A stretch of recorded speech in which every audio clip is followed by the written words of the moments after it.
Aber das ist ein ankommendes Objekt. Das darf nicht wahr sein. Ah! Ah!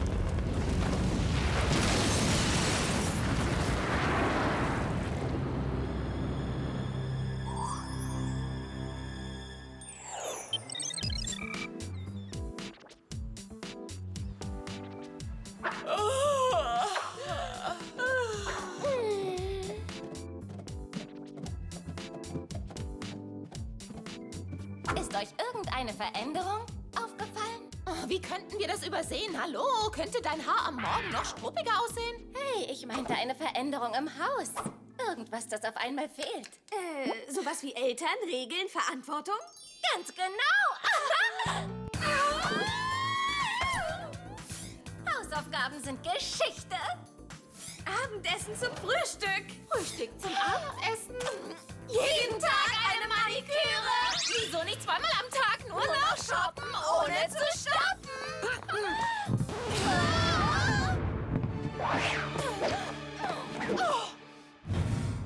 Wer sind Sie und was machen Sie eigentlich in unseren Einkaufsfantasien?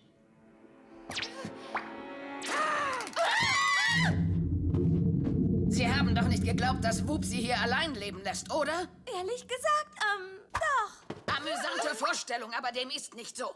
Ich bin Myrna Beesbottom, eine frühere Whoop-Agentin, und ich wurde Ihnen als Nanny zugeteilt. Nanny? Wir fangen hier keine Fliegen, also macht den Mund wieder zu, Ladies. Entschuldigung, aber wir brauchen hier doch gar keine Nanny. Offenbar ist Jerry der anderer Meinung. Und wenn ich mir ansehe, wie es hier aussieht, bin ich geneigt, ihm zuzustimmen. Also wirklich eine Nanny? Wir sind doch Teenager. Und gerade deshalb muss euer Verantwortungsbewusstsein gestärkt werden. Wenn ihr euch an ein paar Regeln haltet, werdet ihr kaum merken, dass ich da bin. Und wenn ich fragen darf, was sind das genau für Regeln?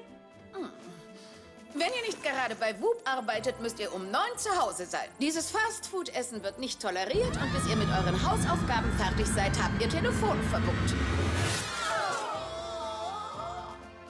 Also so schlimm haben wir uns das nicht vorgestellt. Das darf doch nicht wahr sein. Bitte, bitte, nur das nicht. Oh. Telefonverbot? Aber was machen wir, wenn etwas wirklich wichtig ist? Ja, wie zum Beispiel ein Date bestätigen. Oh ja, das erinnert mich an etwas. Keine Jungs.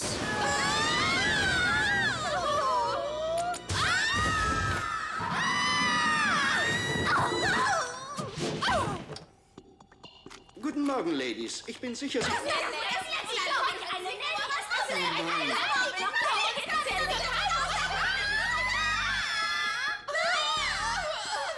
Danke, Eatsoffs. Ladies, bitte, lassen Sie mich das erklären.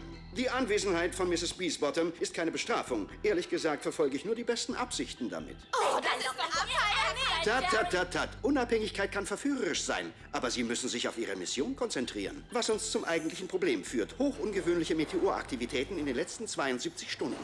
Sie meinen Sternschnuppen? Na, das ist ja mal ein Knaller. Sie sehen das falsch, Clover. Viele von ihnen sind auf der Erde eingeschlagen, unter anderem in ein größeres Observatorium. Da die meisten Meteore kleiner als ein Kieselstein sind und in der Atmosphäre verglühen, müssen diese im Gegensatz dazu riesig sein. Ganz genau. Deshalb glaubt Whoop auch daran, dass da etwas Unheimliches vor sich geht. Ich bin dabei. Alles ist besser als Zeit bei unserer Nanny Brüll doch mal zu verbringen. Also gut, dann, Eatsoffs. Stelle das Zubehör bereit. Magnum Go-Go-Stiefel erlauben Ihnen, auf metallenen Oberflächen zu laufen. Das Eiskönigin-Parfum lässt bei Berührung jeden Gegenstand erstarren. Und noch eine Neuheit. Sie geben uns ein Auto? Das macht das mit der Nanny gleich wieder wett. Die Fernbedienung verschafft Ihnen eine direkte Verbindung zu Mrs. Beesbottom. Sie ist immun gegen Störungen und das blinkende rote Licht zeigt an, dass eine Nachricht wartet. Na toll, nerven Sie uns doch einfach. Ladies, ich erwarte, dass Sie sich auf dieser Mission benehmen. Denken Sie daran, Sie repräsentieren Whoop, die Weltorganisation zum Schutz der Menschheit. Ich glaube, wir haben alles verstanden. Schon wieder ein Meteor. Bringen wir sie zum Schiff. Schiff? Welches Schiff?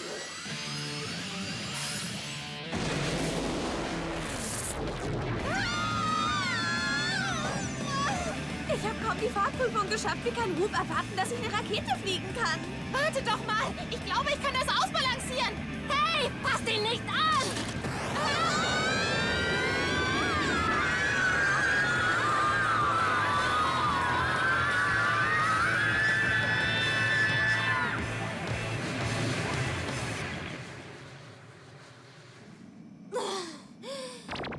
Okay, von jetzt an fliegt Sam.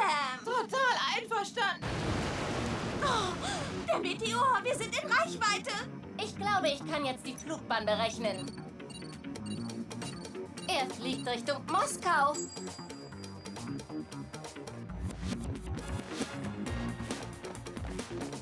Nur nicht langsamer werden. Wenn ihr Kosmonautin werden wollt, müsst ihr stark sein. Genau so. Höp, höp, höp, höp, höp. Wir können ihn nicht einholen. Er ist zu schnell. Oh ja, das wollen wir doch mal sehen. Nachbrenner aktivieren. Entschuldigung. Es ist an der Zeit, den Felsen mal etwas abzukühlen. Ja, lasst uns jetzt mal so richtig loslegen. Wie nah kannst du eigentlich ranfliegen, Sam? Wie nah willst du denn, Alex?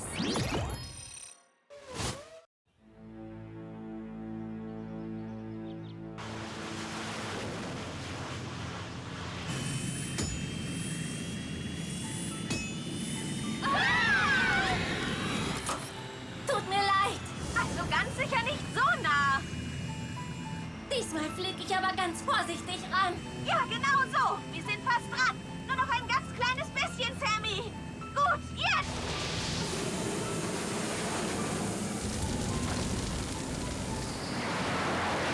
Oh! 10 Sekunden bis zum Einschlag. Hip, hip, hip, hip.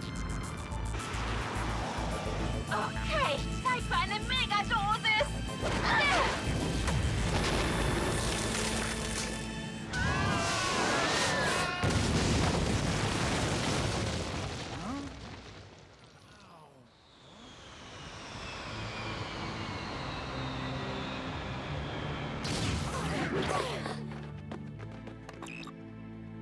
Ihr wart sehr mutig. Meine Studenten schulden euch großen Dank. Überhaupt kein Problem. Wir machen sowas doch andauernd. Seht euch das an. Wir sollten den X-Puder mal zur Inspektion bringen. Es ist nicht der X-Puder. Es ist der Meteorit. Seht nur. Oh, unheimlich. Ja, also das müssen wir unbedingt Jerry zeigen.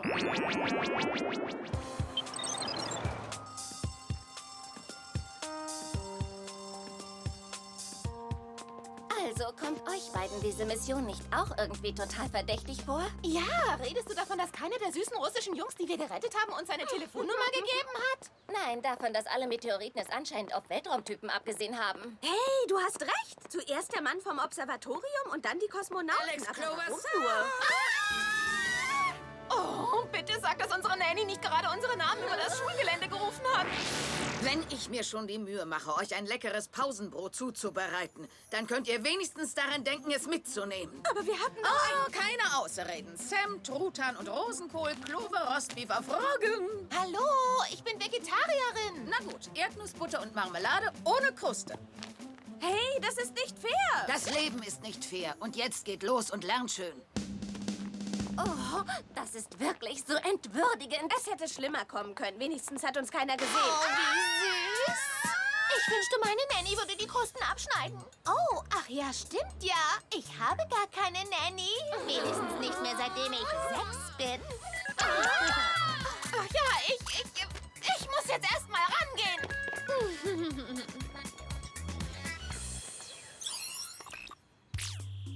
Ladies, es sieht so aus, als ob die Meteoritenprobe, die Sie geschickt haben, einer starken magnetischen Strahlung ausgesetzt wurde. Viele kosmische Besonderheiten können das verursachen. Stimmt, aber das kann auch der Teradyne Magnetfluxresonator 4000, von denen sich einer zufällig an Bord der kürzlich aufgegebenen globalen Raumstation befand. Aber wenn keiner mehr da oben ist, wer schmeißt denn dann die Steine? Vielleicht sind's Außerirdische. Es gibt nur einen Weg, das herauszufinden.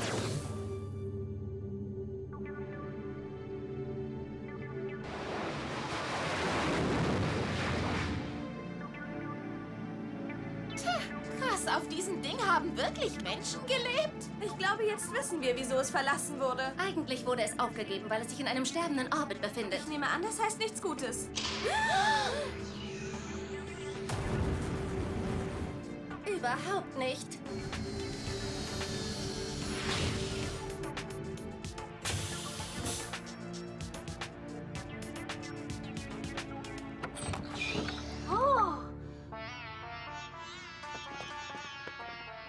das ist sicher nicht das, was ich erwartet habe. Oh, das Zeitalter des Aquarius ist sowas von überholt. Oh, irgendjemand hat was gegen Computertrottel. Nicht gegen Computertrottel, gegen Kosmonauten. Das ist der russische Kosmonaut, den wir getroffen haben. Und hier ist der Astronom, der fast zerquetscht wurde. Jemand hat es definitiv auf sie abgesehen. Ah, das ist Ricky Rickerson, Popcorn und Astronaut. Ist er nicht ein Traum? In meiner Liste, Süße, ist er ein Albtraum. Ich kenne Sie. Sie sind doch Miss Lady Luna, diese total verrückte Sternenastrologin. Ich fasse es einfach nicht. Als ich Ihre Hotline angerufen habe, hat Ihr Band mir vorausgesagt, dass ich wahre Liebe finde. Und das habe ich auch schon 6-mal. Oh, das ist ja so lieb von euch, meine jungen Mondstrahlen. Willkommen in meinem kleinen himmlischen Versteck. Ich find's toll, was Sie aus diesem Ort gemacht haben. Aber Sie wissen, dass ich das hier jederzeit in einen Feuerball aus Weltraummüll verwandeln kann, oder? Widder ist im 7. Haus des Saturnliebes. Ich werde gerade noch fertig, bevor ich von hier abhaue. Womit werden Sie fertig? Mit einem kleinen Plan, mit dem ich mich an der letzten Crew dieser Station räche. Einer Crew, zu der auch ich gehören sollte. Ich glaube, Sie sollten mal Ihre Luftvorräte überprüfen. Die Sterne standen wirklich günstig für mich, aber dann kam so ein Popstar und hat sich einfach erdreistet, meinen Platz zu übernehmen. Naja, er wird bald merken, dass das Spiel mit dem Feuer Also, dann sind Sie für die Meteoritenangriffe verantwortlich? Da hast du recht, mein kleiner Stern. Und Sie tun das alles nur, weil Sie nicht ausgewählt wurden, in den Weltraum zu fliegen?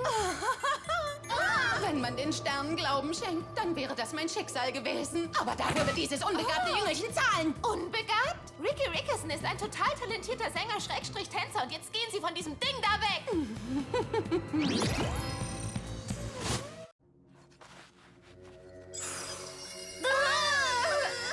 So naiv, so blind. Ich kann nicht sehen. Was haben Sie mit uns gemacht? Nur ein bisschen Sternenstaub. Das Blinzeln in den Augen sollte euch lange genug aufhalten. Damit werden Sie niemals durchkommen. Oh, meine Engelchen, den Sternen zufolge habe ich es bereits so gut wie geschafft. Und die Sterne lügen doch nie. Ach ja? Ich musste nur ein paar kleinere Veränderungen durchführen. Jetzt habe ich endlich meine eigene spacemäßige Steinschleuder.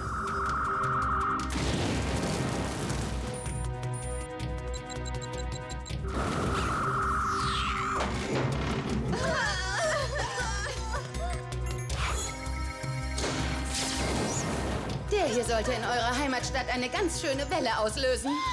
Beverly Hills? Sie könnten ein ganzes Viertel auslöschen? Ganz zu schweigen vom Einkaufszentrum, dem Schwimmbad oder dem Yogastudio. Das ist nicht sehr wahrscheinlich. Ich habe das Steuerungssystem perfektioniert. Ich fürchte, der Stern dieses Raketentyps ist am Sinken. Nicht, wenn wir es verhindern können. Nach meinen Berechnungen dürfte das überaus unwahrscheinlich sein. Ach, wirklich? Wieso steht unsere Venus etwa nicht günstig? Nein, weil ich euer Raumschiff nehme. Meins ist so kaputt, dass man es unmöglich reparieren kann. Und es wäre schade, den neuesten Hit unseres kleinen Stars zu verpassen.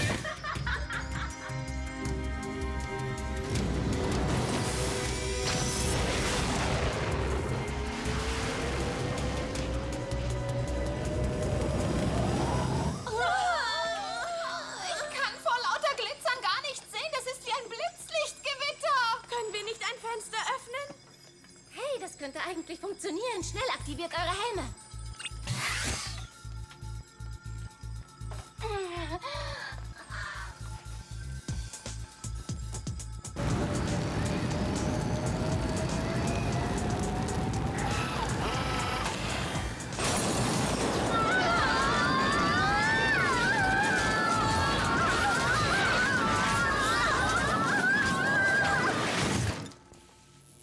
Naja, so kann man auch ausmisten. Houston, wir haben ein Problem.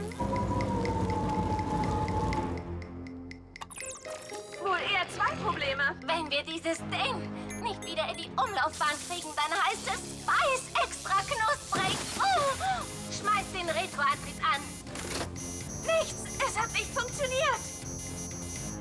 Die Hitzeschilder fallen aus.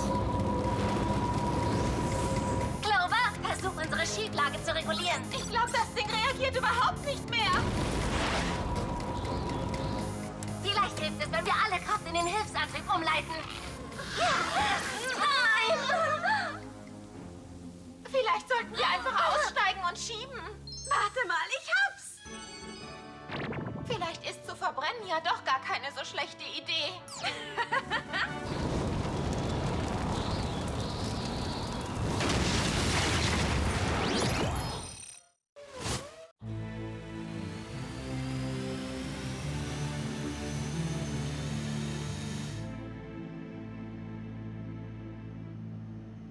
Ich bin wirklich ausgesprochen enttäuscht. Ihr lasst euch tatsächlich von einer minderwertigen Verbrecherin so austricksen. Alles, was ich sagen kann, ist, dass ich sehr froh bin, dass ich nur eure Nanny bin und nicht eure WUP-Vorgesetzte. Und falls ich mich nicht gewaltig irre, sitzen 3 Agentinnen in diesem Wagen, die heute Morgen keine Zahnseide benutzt haben, oder? Ja, das holen wir sofort nach. Sie können uns hier absetzen.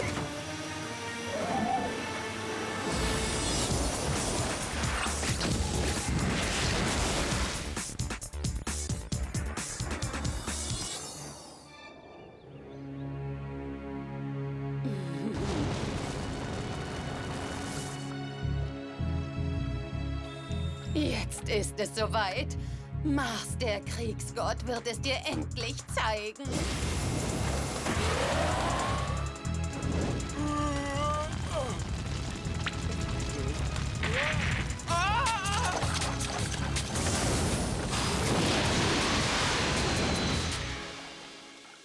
Nein! Meine Vorhersagen sind doch unfehlbar! Wow, ihr 3 seid echt fantastisch. Ich schulde euch was. Ich freue mich, im Namen unseres Teams alle Danksagungen entgegenzunehmen. Vielleicht beim Abendessen? Heute schon? Abgemacht. Das stand nicht in den Sternen. Ihr 3 habt alles ruiniert. Also ich glaube, Sie haben da einfach was verwechselt. Ich sehe bei Ihnen jedenfalls Gefängnis voraus. Wenn ich es mir genau überlege, sollte ich doch mal mein Horoskop überprüfen. Also ehrlich, sie ist wirklich keine gute Werbung für Fernsehastrologen. Los, schnappen wir sie uns.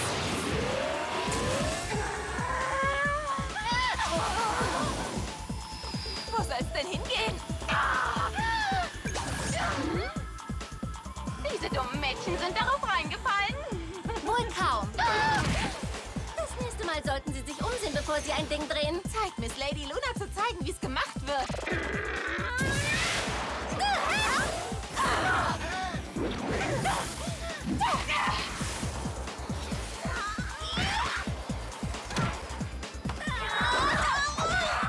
Ja, aber wer zeigt's denn hier wem? Ihr habt doch nicht ernsthaft geglaubt, dass ich während meines Trainings die ganze Zeit nur Saft geschlürft habe, oder?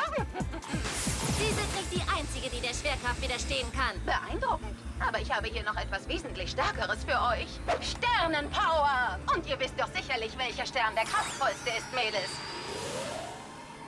Die Sonne!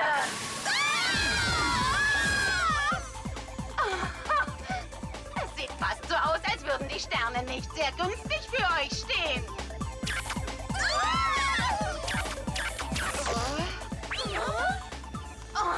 Was zur... Oh, tut mir leid, Ihnen das zu sagen, aber jemand hat den Stecker rausgezogen.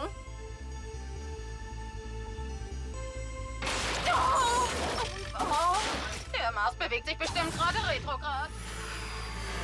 Geht es nur mir so oder habt ihr eben auch gerade kein Wort verstanden?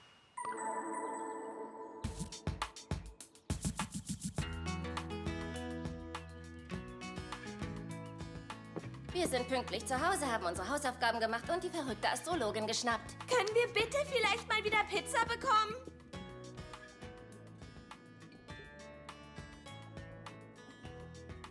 Hallo, irgendjemand zu Hause? Ich nehme an, Sie hätten gerne eine große mit Champignons, Oliven und Extrakäse. Jerry! Wo ist denn eigentlich Mrs. Beesbottom? Wir wissen jetzt, dass eine Nanny ein bisschen zu viel des Guten war. Weil Sie bewiesen haben, dass Sie in der Lage sind, um Hilfe zu bitten, wenn Sie sie brauchen, glaube ich, dass Sie auch so zurechtkommen. Trotzdem sollte ich Sie darüber informieren, dass ich Eatsaufs beauftragt habe, Sie im Auge zu behalten. Eatsaufs? Wie soll denn das gehen?